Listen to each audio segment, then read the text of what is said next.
పోరాటంపై Kukatpally MLA Madhavaram Krishnarao మద్దతు తెలిపారు. హైదరాబాద్ నగరంలో గాలి కాలుష్యం అవుతుందని ఇప్పటికే కేంద్ర ప్రభుత్వం హెచ్చరించింది. హైదరాబాద్ నగరానికి ఓవైపు హెచ్సీయూ దగ్గర ఉన్న భూమి నుంచి స్వచ్ఛమైన గాలి లభిస్తుందన్నారు. ఇక ఇందిరాగాంధీ హయాంలో యూనివర్సిటీకి కేటాయించిన భూమిని ఈరోజు విక్రయిస్తున్నారు.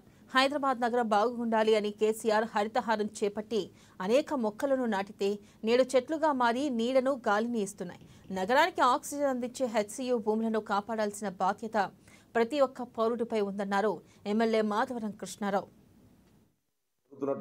విద్యార్థుల ఆందోళన హైదరాబాద్ నగరానికి ఇప్పటికే పొల్యూషన్ అయినటువంటిది కంట్రోల్గా కేంద్ర ప్రభుత్వం కానీ పోలీస్ కంట్రోల్ కూడా మనకు హెచ్చరిస్తూ ఉంది. హైదరాబాద్ నగరానికి పొల్యూషన్ రాబోతా ఉంది, చెట్లు పెంచాలని చెప్పి ఎన్నో రకాలుగా మనకు హెచ్చరికలు వచ్చాయి.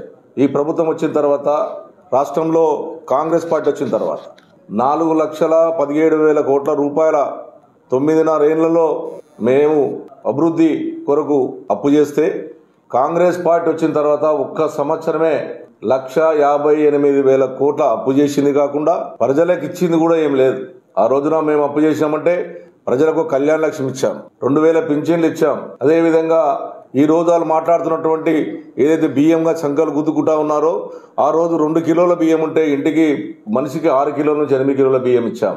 కాళేశ్వర ప్రాజెక్టు, మల్లన్న సాగర్, అదేవిధంగా కొండపోశమ్మ కానీ అన్నిటికీ ఏరియాలో కూడా అన్ని రకాలుగా పెద్ద ఎత్తుగా డెవలప్మెంట్ చేశాం. హైదరాబాద్లో బ్రిడ్జులు కట్టించాం. కానీ ఈ ప్రభుత్వం వచ్చిన తర్వాత అప్పు చేసిందే తప్ప ప్రజలకు ఇచ్చింది